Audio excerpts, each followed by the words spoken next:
Hello दोस्तों।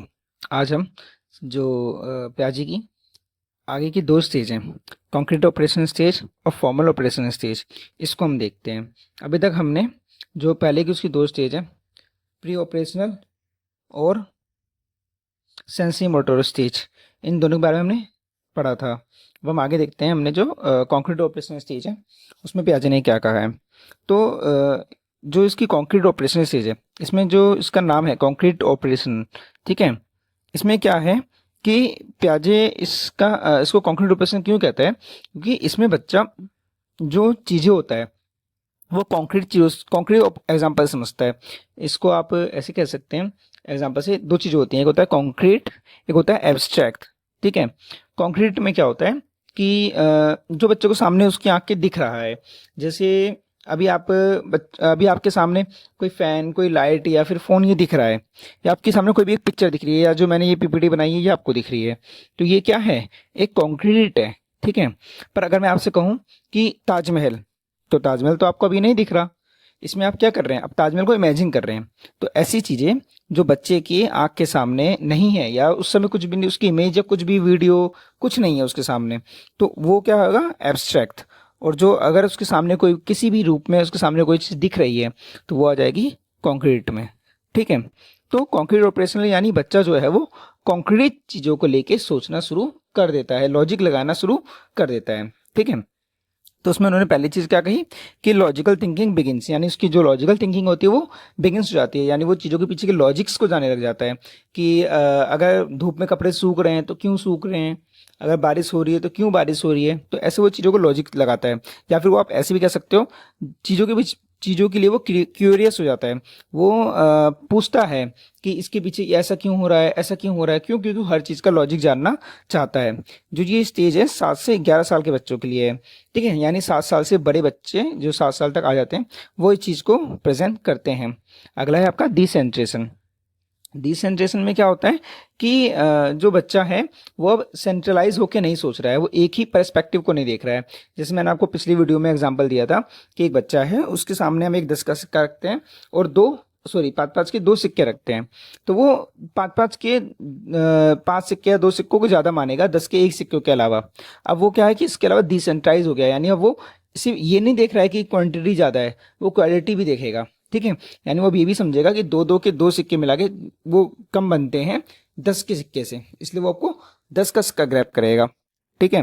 अगला क्या है, इसी से जुड़ा हुआ है कॉज एंड इफेक्ट्स, यानी वो बच्चा अब चीजों के पीछे के रीजंस को, कॉज एंड इफेक्ट्स को जानने लग जाता है, ठीक है। अगला क्या है कि क्लासिफिकेशन, यानी बच्चा चीज़ों का ग्रुप में डिवाइड कर सकता है। यानी अगर आप उनके सामने अलग अलग शेप्स के, अलग अलग कलर के कुछ ऑब्जेक्ट्स को रखते हैं, तो वो उस ऑब्जेक्ट्स को कलर या शेप या उनके साइज या उन पर कुछ लिखा हुआ है उनके अकॉर्डिंग उनको क्लासिफाई कर सकता है, ठीक है। अगला है सीरिएशन। सीरिएशन मतलब क्या होता है कि बच्चा अब सीरीज में चीज़ों को समझ सकता है। वो ये समझ सकता है कि सबसे छोटा उससे बड़ा, उससे बड़ा उससे बड़ा, या वो इसको इस तरह समझ सकता है, सबसे बड़ा उससे छोटा, उससे छोटा सबसे छोटा। हम इसको जो अपना क्लास में मैथ में एक टॉपिक भी होता है इसके ऊपर, असेंडिंग ऑर्डर, डिसेंडिंग ऑर्डर, तो उसको भी हम समझ सकते हैं। ये क्या है, एक सीरिएशन का ही हिस्सा है। ट्रांजिटिविटी, ठीक है। ट्रांजिटिविटी मतलब क्या होता है, इसमें बच्चा कंपेयर कर सकता है चीज़ों को, यानी वो रिलेशन समझ सकता है। जैसे मान लीजिए मैंने कहा ए बी से बड़ा है और बी सी से छोटा है, ठीक है। तो अब इसमें बच्चा बता सकता है कि ए और सी के बीच में क्या रिलेशन है। या फिर इसको आप ऐसे समझ सकते हैं कि बच्चे को हम कहते हैं कि आपके भाई के पापा आपके क्या लगेंगे, तो बच्चा बता सकता है वो मेरे भी क्या लगेंगे, पापा लगेंगे। तो ये क्या है, उसके अंदर ट्रांजिटिविटी आ रही है, यानी वो चीज़ों के पीछे के रीजंस को और उनका रिलेशंस को समझ पा रहा है, ठीक है।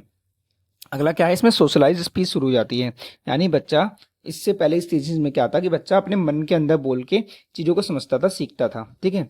हालांकि पियाजे ने उस इनर स्पीच को ज़्यादा वैल्यू नहीं दी है, ठीक है, उसने सोशल स्पीच को ज़्यादा वैल्यू दी है। तो पियाजे का मानना था कि इस स्टेज में बच्चे की सोशल स्पीच शुरू हो जाती है, यानी वो आपस में बातें करके चीज़ें समझता है, अब वो अपने विचारों को दूसरे के सामने प्रकट करता है।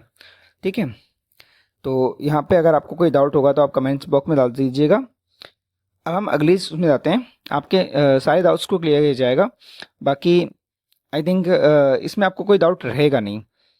अगला है आपका फॉर्मल ऑपरेशनल, ये आपका 11+ है, यानी जो फॉर्मल ऑपरेशनल है इसमें 11 साल से बड़े जितने भी हैं सारी एज के, यानी वो 11 से बड़ा वो 12 का भी है, 13 का भी है, 60 का भी है, 50 का भी, कितने भी साल का है वो सब इसमें आ जाते हैं। ठीक है, पियाजे के अकॉर्डिंग जितने भी 11 साल से बड़े थे वो सभी फॉर्मल ऑपरेशनल में आएंगे।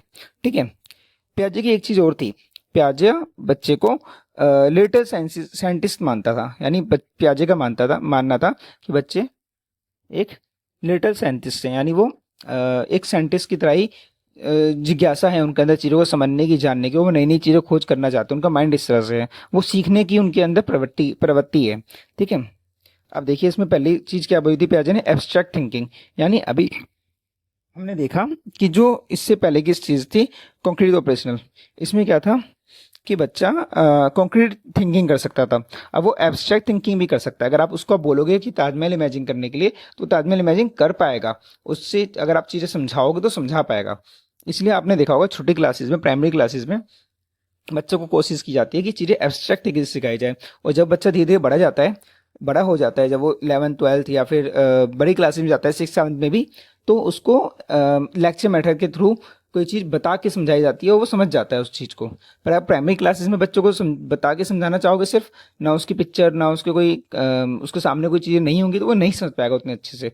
ठीक है, ये तो एब्स्ट्रैक्ट थिंकिंग हो गई ना। अगला है आपका डिडक्टिव थिंकिंग, यानी देखिए दो तरह की थिंकिंग होती है, एक होती है इंडक्टिव थिंकिंग, एक होती है डिडक्टिव थिंकिंग। इंडक्टिव में क्या होता है कि बच्चे को एग्जाम्पल्स दिए जाते हैं और वो उसके ज़रिए अपना जनरल रूल खुद बना देता है। यानी हम ऐसा समझिए कि क्या हुआ, बच्चे ने देखा कि हर संडे को बारिश होती है, पहले संडे को बारिश हुई, दूसरे संडे को भी बारिश हुई, तीसरे संडे को भी बारिश हुई, तो वो अब एक रूल बना देगा अपने माइंड में कि हर संडे को बारिश होती है। ठीक है, ये हो गया इंडक्टिव थिंकिंग। अगला है आपका डिडक्टिव थिंकिंग। डिडक्टिव में क्या होता है कि हम बच्चे के सामने एग्जाम्पल नहीं देते हैं, सीधा रूल बता देते हैं, है ना। जैसे आप एग्जाम्पल समझ सकते हैं, हमने बोला कि बेटा हर संडे को बारिश होगी। अब जब वो पहले संडे को बारिश हुई तो वो अपना भी, उसको रूल तो पता है कि हर संडे को बारिश होनी है, तो उसको ये भी पता होगा, अपने माइंड में इमेजिनेशन वो कर लेगा कि सेकंड संडे को भी बारिश होगी और हर संडे को बारिश होगी। तो इसमें क्या करा, हमने बच्चों को डायरेक्ट चीज़ें प्रेजेंट कर दी कि आपको ये रूल है या फिर ये जनरल चीज़ें ही होनी है। और डिडक्टिव थिंकिंग में ये होता है। इंडक्टिव थिंकिंग में क्या होता है कि हम बच्चे के सामने डायरेक्ट चीज़ें नहीं रखते हैं, हम बच्चों को एग्जाम्पल्स देते हैं, वो उन एग्जाम्पल्स के थ्रू खुद एक जो रूल होता है वो बनाता है।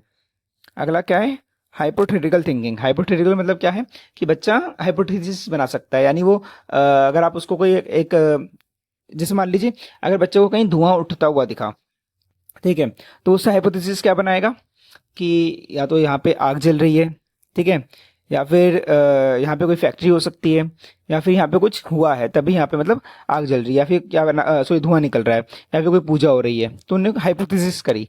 ठीक है ना, इसको बोलते हैं हाइपोथेसिस करना। अगला है आपका एडोलेसेंस ईगोसेंट्रिज्म, यानी अब बच्चे में एडोलेसेंस ईगोसेंट्रिज्म आ जाता है। ठीक है, इससे पहले इस चीज़ में देखा था हमने ईगोसेंट्रिज्म था, उसमें हमने आपको बताया भी था ईगोसेंट्रिज्म क्या होता है। अगर आपने वो वीडियोस नहीं देखी एक बार जाके जरूर देख लीजिएगा। इसमें हम देखते हैं कि एडोलेसेंस ईगोसेंट्रिज्म में क्या होता है कि बच्चा अब ये सोचता है कि बाकी लोग मेरे बारे में क्या सोच रहे हैं, मैंने जो पहना है वो उसको बार बार देखता है, अपने बाल सही करता है, बार बार शीशे में अपने आप को बार बार चेक करता है। क्यों कर रहा है वो ऐसा, क्योंकि उसके अंदर ये क्यूरियोसिटी है कि मैं कैसा लग रहा हूँ और जो सामने वाला पर्सन है वो मुझे देख के क्या सोच रहा होगा। हालांकि सामने वाला पर्सन उसको देख के कुछ भी नहीं सोच रहा होगा, फिर भी उसके माइंड में ये चीज़ें आएंगी। जैसे कि आपने देखा होगा जब हम स्टेज पे जाते हैं तो हमें लगता है कि हर पर्सन हमें ही देख रहा है ना। या फिर इसका एक अच्छा एग्जाम्पल ये हो सकता है कि हाँ एक चीज़ और है जो एडोलेसेंस ईगोसेंट्रिज्म है, ये इसका ग्राफ कुछ इस तरह से होता है। ठीक है,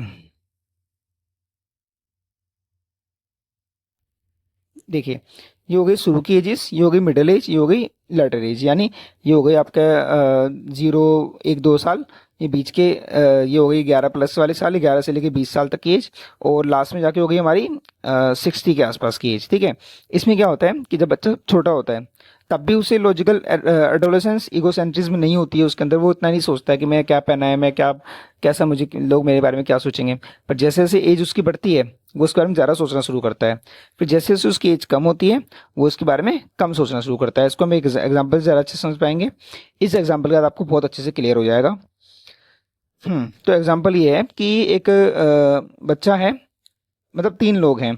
एक छोटा बच्चा है, एक 20 साल का आदमी है, और एक 40-50 साल का आदमी है। वो तीनों उल्टी शर्ट पहन के मार्केट चले गए। ठीक है। तो जब मार्केट से आए तो उन तीनों को बताया गया कि आपने जो शर्ट पहनी है वो उल्टी है, या वो फटी हुई है, ठीक है, या गंदी है, कुछ भी है। तो जो छोटा बच्चा है उसे कोई फर्क नहीं पड़ता, वो ज़्यादा नहीं सोचेगा, ठीक है मैं तो पहन के आ गया, कोई बात नहीं, उसमें मुझे क्या फ़र्क पड़ता है। और जो थोड़ा ओल्ड एज वाला है वो भी इस बारे में ज़्यादा नहीं सोचेगा, हाँ अब तो जो होना था हो गया, और मेरे को कोई फ़र्क नहीं पड़ता। पर जो मिडिल एज वाला है वो बहुत सोचेगा इस बारे में कि मेरे को किस किस लोगों ने देखा होगा, वो मेरे बारे में क्या सोच रहे होंगे, या फिर मैं उनके पास जाऊँगा तो वो मेरे बारे में क्या सोचेंगे, मेरे पे हंस रहे होंगे, मेरे पे मजाक बना रहे होंगे। तो ये क्या है उनका एडोलेसेंस ईगोसेंट्रिज्म, बाकी लोग हमारे बारे में क्या पर्सपेक्टिव बना रहे हैं, हम इसके बारे में ज़्यादा सोचते हैं। अगला है आपका ट्रांजिटिव थॉट्स। ठीक है। ट्रांजिटिव थॉट्स में क्या होता है कि बच्चा जो है, कि बच्चा जो रीजनिंग है वो समझ पा रहा है कि ए बी से बड़ा है, बी ई से बड़ा है, या फिर अगर हम यहाँ से पहले राइट जाते हैं, फिर लेफ्ट जाते हैं, फिर दोबारा राइट लेते हैं, तो जो रीजनिंग वाली चीज़ें होती है ना, अब ये बच्चा माइंड इसको सॉल्व कर पा रहा है। ये आपका ट्रांजिटिव थॉट्स से। यहाँ तक हमने आपकी आज प्याजी की जो थ्योरी है उसको ख़त्म कर लिया है। अब इसके बाद हम एक थोड़ा सा DSSB को टारगेट करते हुए उसकी पर्सनैलिटी ट्रेट्स हैं उनको भी देखेंगे। ठीक है। और आप हमारे साथ बने रहिए, हम आपको कुछ ऐसी वीडियोस भी मिलेंगी आपको आगे, जो आपको जनरली यूट्यूब पे, या जो ये टॉपिक्स होते हैं ये आपको जनरली बुक में नहीं मिलेंगे, पर DSSB में ये इंपॉर्टेंस टॉपिक्स हैं, और ये आपका जनरली पूछे जाते हैं, कई बार पूछे गए हैं।